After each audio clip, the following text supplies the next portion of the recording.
सुप्रभात बच्चों। आज हम पुनरावृत्ति के ही अंतर्गत तीसरा पाठ पढ़ने जा रहे हैं, जिसका नाम है स्वावलंबनम। संधि विच्छेद करेंगे तो स्वधन अवलंबनम। अपना सहारा स्वयं बनो या अपना कार्य स्वयं करो, यही इस पाठ से शिक्षा मिली है। अब हम पाठ पर आते हैं। कृष्णमूर्ति ही श्रीकंठश्च मित्रे आस्ताम। कृष्णमूर्ति और श्रीकंठ दो मित्र थे। श्रीकंठ से पिता समृद्ध आसीत।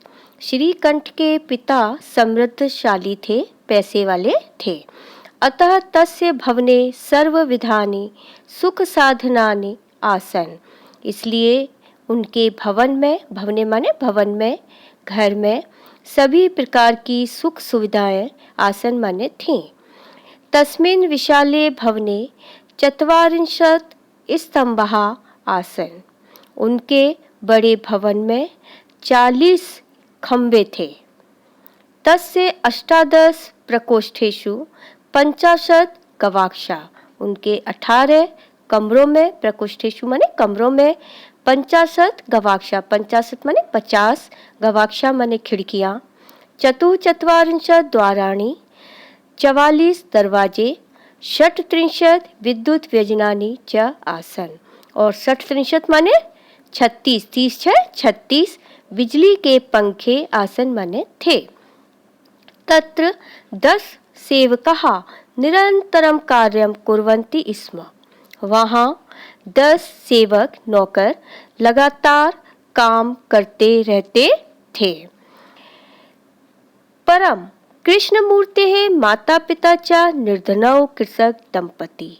लेकिन जो कृष्णमूर्ति था, उसके माता पिता निर्धन किसान दंपति थे। तस्य गृहम् आडंबर विहीनम साधारणम च आसीत।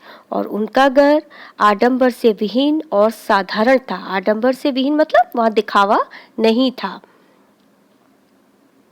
एकदा श्रीकंठ तेन सह प्रातः 9 तस्य गृहम् अगच्छत्। एक बार श्रीकंठ उनके साथ प्रातः माने सुबह, 9 माने 9 बजे के समय उसके घर गया। किसके घर गया? कृष्णमूर्ति के घर। तत्र कृष्णमूर्ति ही तस्य माता पिता च स्वशक्त्या श्रीकंठस्य आतिथ्यम अकुर्वन्। वहाँ कृष्णमूर्ति ने और उसके माता पिता ने स्वशक्ति माने अपनी शक्ति से, अपने शक्ति के अनुसार श्रीकंठ का अतिथि सत्कार किया। एतद् दृष्ट्वा श्रीकंठ अकथयत्। एतत् माने यह, दृष्ट्वा माने देखकर, यह देखकर श्रीकंठ ने अकथयत् माने कहा, मित्र अहम भवताम सत्कारेण संतुष्टोस्मि। संतुष्टोस्मि की संधि विच्छेद क्या होगी? संतुष्टः धन अस्मि। मैं आपके सत्कार से संतुष्ट हूँ। केवलम इदमेव मम दुखम। केवल यही मुझे दुख है। यत् माने कि तव गृहे एकोपि भृत्य नास्ति, कि तुम्हारे घर में एक भी नौकर नहीं है। एकः धन अपि, एकः माने एक, अपि माने भी, भृत्य माने नौकर, न माने नहीं, अस्ति माने है, कि तुम्हारे घर में एक भी नौकर नहीं है। मम सत्काराय भवताम बहु कष्टम जातम। मेरे सत्कार के लिए आपको बहुत कष्ट हुआ। मम गृहे तो बहवः कर्मकराः सन्ति। मेरे घर में तो बहुत से नौकर हैं। तदा कृष्णमूर्ति ही अवदत्। तब कृष्णमूर्ति बोला, मित्र ममापि अष्टौ कर्मकराः सन्ति। मेरे भी 8 नौकर हैं। ते च 2 पादौ 2 हस्तौ 2 नेत्रे 2 श्रोत्रे इति। और वो नौकर कौन कौन है? 2 पैर, 2 हाथ, 2 नेत्रे माने 2 आंखें और 2 श्रोत्रे माने कान इति। इस प्रकार एते प्रतिक्षणम मम सहायकः। और ये प्रत्येक क्षण मेरे सहायक रहते हैं, मतलब हमेशा मौजूद रहते हैं। किंतु तव भृत्या सदैव सर्वत्र च उपस्थिताः भवितुम न शक्नुवन्ति। लेकिन तुम्हारे नौकर सदैव, सदैव की संधि विच्छेद क्या होगी? सदा धन एव। सदा माने हमेशा, एव माने ही। किंतु तुम्हारे नौकर हमेशा ही और सर्वत्र हर जगह उपस्थित होने में समर्थ नहीं है। भवितुम माने होने में, शक्नुवंती माने समर्थ, न माने नहीं। तुम्हारे नौकर हर जगह उपस्थित नहीं हो सकते। त्वं तु सर्व कार्याय भृत्याधीनः, तुम तो अपने कार्य के लिए नौकरों के अधीन हो। भृत्य धन अधीन, भृत्याधीन, नौकरों के अधीन हो तुम तो अपने कार्य के लिए। यदा यदा ते अनुपस्थितः तदा तदा त्वं कष्टम अनुभवसि, जब जब वे अनुपस्थित होते हैं तब तब तुम्हें कष्ट की अनुभूति होती है, तुम कष्ट का अनुभव करते हो। स्वावलंबने तु सर्वदा सुखमेव, स्वावलंबन में तो हमेशा सुख ही है। न कदापि कष्टम भवति, कभी भी कष्ट नहीं होता। श्रीकंठ अवदत्, श्रीकंठ बोला, मित्र तव वचनानि श्रुत्वा मम मनसि महती प्रसन्नता जाता, तुम्हारे वचनों को सुनकर मेरे मन में बहुत प्रसन्नता हुई है। अधुना अहमपि स्वकार्याणि स्वयमेव कर्तुम इच्छामि, मैं भी अब अपने कार्य स्वयं ही करने की इच्छा करता हूँ, मतलब मैं अब अपने कार्य आज से स्वयं ही करूँगा। भवतु, ठीक है। सार्ध द्वादश वादनमिदम्, अब वो कितना बज गया है? 12:30 बज गए हैं। सांप्रतम गृहम चलामि, अब मैं घर को जाता हूँ। सार्ध माने आधा, द्वादश माने 12, तो कितना हो गया? 12:30। तो इस तरह कहकर वो अपने घर चला जाता है। तो इस पाठ से आपको क्या शिक्षा मिलती है कि अपना कार्य स्वयं ही करना चाहिए। अपने कार्य से जब मानव संतुष्ट होता है तो उसे बहुत ही अच्छा लगता है, वो दूसरों के अधीन नहीं रहता, किसी का इंतजार नहीं करना पड़ता है। तो अंत में हम यही कहेंगे कि स्वावलंबी बनो। अब हम आते हैं इस पाठ की अभ्यास पर। तो सबसे पहला प्रश्न है, उच्चारणम करो, उच्चारण करो। विंशति, द्वाविंशति, चतुर्विंशति, पंचविंशति, अष्टाविंशति, नवविंशति, त्रिंशत्, द्वात्रिंशत्, त्रयस्त्रिंशत्, चतुस्त्रिंशत्, अष्टात्रिंशत्, नवत्रिंशत्, चत्वारिंशत्, द्विचत्वारिंशत्, त्रयश्चत्वारिंशत्, चतुश्चत्वारिंशत्, सप्तचत्वारिंशत्, 50। तो इसे आपको याद करना है, इन गिनतियों को, ठीक है। दूसरा प्रश्न है आपका, अधोलिखिता नाम प्रश्नानाम उत्तराणि लिखत, जो नीचे लिखे हुए प्रश्न है उनका उत्तर लिखना है। तो का है, कस्य भवने सर्वविधानि सुख साधनानि आसन, किसके घर में सभी प्रकार के सुख साधन थे। तो किसके घर में थे? श्रीकंठ के घर में। तो कस्य की जगह आ जाएगा श्रीकंठस्य, और पूरा उत्तर हो जाएगा श्रीकंठस्य भवने सर्वविधानि सुख साधनानि आसन। दूसरा है, कस्य गृहे कोपि भृत्य नास्ति, किसके घर में कोई भी नौकर नहीं है। तो किसके घर में नहीं था? कृष्णमूर्ति के घर में। तो कस्य की जगह क्या आ जाएगा? कृष्णमूर्तेः, कृष्णमूर्तेः गृहे कोपि भृत्यः नास्ति। तीसरा है, श्रीकंठस्य आतिथ्यम के अकुर्वन्, श्रीकंठ का अतिथि सत्कार किसने किया। तो श्रीकंठ का सत्कार किसने किया था? कृष्णमूर्ति ने किया था और उसके माता पिता ने। तो उत्तर हो जाएगा श्रीकंठस्य आतिथ्यम कृष्णमूर्तिः तस्य माता पिता च अकुर्वन्। सर्वदा कुत्र सुखम, हमेशा सुख कहाँ है? तो कहाँ है? उस पाठ में आया है स्वावलंबन में। तो प्रश्न हो जाएगा, प्रश्न का उत्तर सर्वदा स्वावलंबने सुखम, हमेशा स्वावलंबन में ही सुख है, अपने पर आश्रित रहने में ही सुख होता है। श्रीकंठ कृष्णमूर्ते गृहम कदा गच्छत, श्रीकंठ कृष्णमूर्ति के घर कब गया? तो कितने बजे गया था? 9 बजे। तो श्रीकंठ प्रातः 9 कृष्णमूर्तेः गृहम अगच्छन्।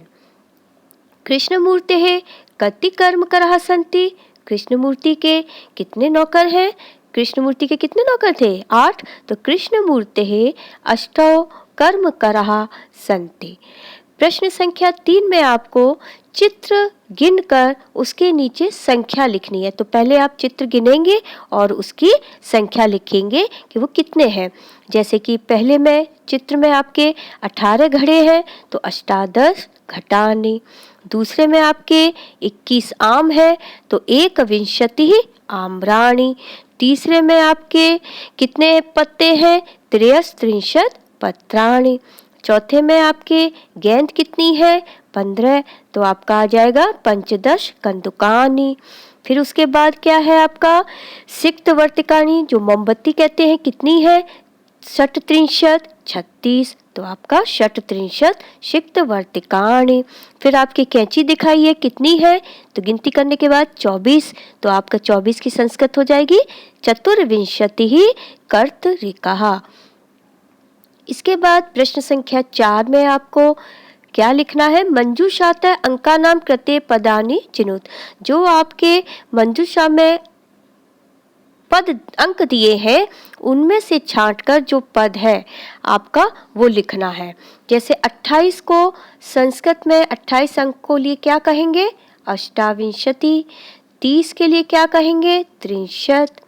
24 के लिए क्या कहेंगे? चतुर्विंशति। 50 के लिए क्या कहेंगे? 50। 27 को क्या बोलेंगे? सप्तविंशति। 31 को क्या बोलेंगे? 31। 40 को क्या बोलेंगे? चत्वारिंशत्। तो ये जो आपकी संगिनती है इसको मंजूषा में आपका पद दे रखा है, तो मंजूषा से अंकों के लिए पद चुनना है। ठीक है, वो जब आपको उसकी संस्कृत आती होगी तो आप उस मंजूषा से सही पद को लिख देंगे। ठीक है, समझ में आ गया? इसके बाद प्रश्न संख्या 5 में क्या करना है? चित्र को देखकर मंजूषा से पद का प्रयोग करके वाक्य बनाना है। कृष का बहुवचन है, बहुत सारे किसान। कृष का द्विवचन है, 2 किसान। एते बहुत सारे के लिए आ गया, एष एतौ एते। धान्यम धान, एषः यह। कृषकः किसान, एतौ माने ये दोनों। क्षेत्रम माने खेत, कर्षति माने जोतता है। कुर्तः माने करते हैं, द्विवचन में आएगा। खनन कार्य माने खुदाई, और रोपयंती माने बोना। तो अब जब पहला चित्र देखेंगे तो आप उसमें क्या देख रहे हैं? एक किसान है जो खेत को जोत रहा है, तो यहाँ से एक वचन का सर्वनाम पद क्या होगा? एषः। कृषकः है आपका, क्षेत्रम कर्षति, एक किसान खेत जोत रहा है। अब दूसरे चित्र में क्या देख रहे हैं? 2 किसान देख रहे हो और क्या करते हुए दिखाई दे रहे हो? खनन कार्यम, खुदाई करने के लिए ऊपर उठाए हुए ना उसको, कुल्हाड़ी है जो भी है आपका। तो एतौ कृषकौ खनन कार्यम कुरुतः। ठीक है, तीसरे में क्या देख रहे हो? 2 से ज्यादा है, बहुवचन है, और किसान क्या कर रहे हैं? बुवाई कर रहे हैं, तो बुवाई की संस्कृत हो गई रोपयंती। तो एते कृषकः धान्यम रोपयन्ति। छठे में आपको क्या करना है? समय बताना है। ठीक है, अंक आपका जो दे रखा है, अंकानाम पदेषु लिखत, अधोलिखिता नाम समयवाचकान अंकान पदेषु लिखत। जो भी आपका समय बता रहे हैं उसको आपको लिखना है। ठीक है, 10:30 को क्या कहेंगे? तो बेटा जब समय होता है तो साढ़े जब बोलेंगे तो सार्ध लग जाएगा उसके आगे। ठीक है, जो बोलचाल की भाषा में हम प्रयोग करते हैं उसको पहले लिखेंगे।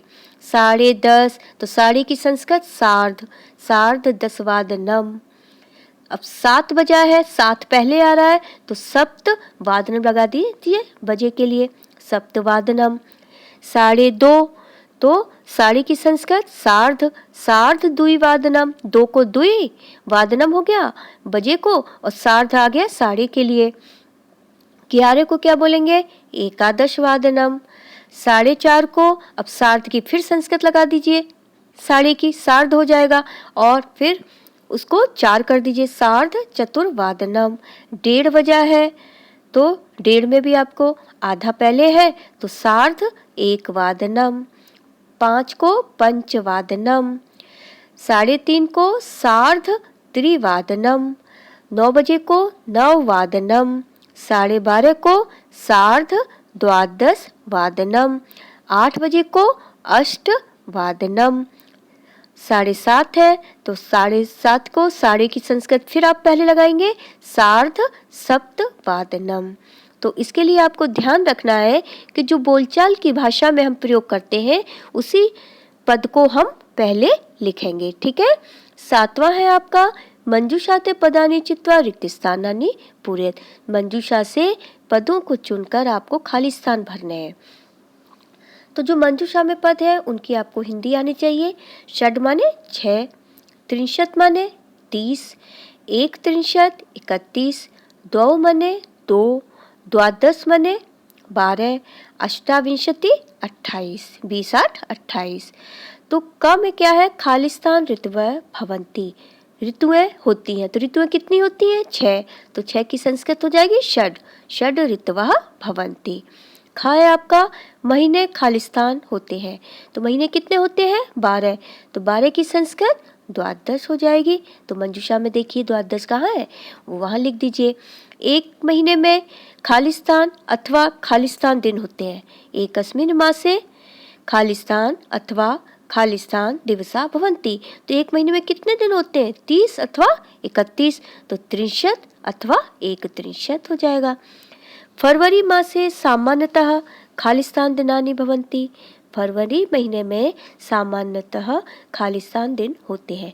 तो कितने होते हैं? 28। तो 28 की संस्कृत यहाँ पर लिख देंगे अष्टाविंशति। मेरे शरीर में खालिस्तान हाथ है। मम शरीरे खालिस्तान हस्तौ स्तः। तो शरीर में कितने हाथ होते हैं? 2। तो 2 की संस्कृत यहाँ लिख देंगे द्वौ। मम शरीरे द्वौ हस्तौ स्तः।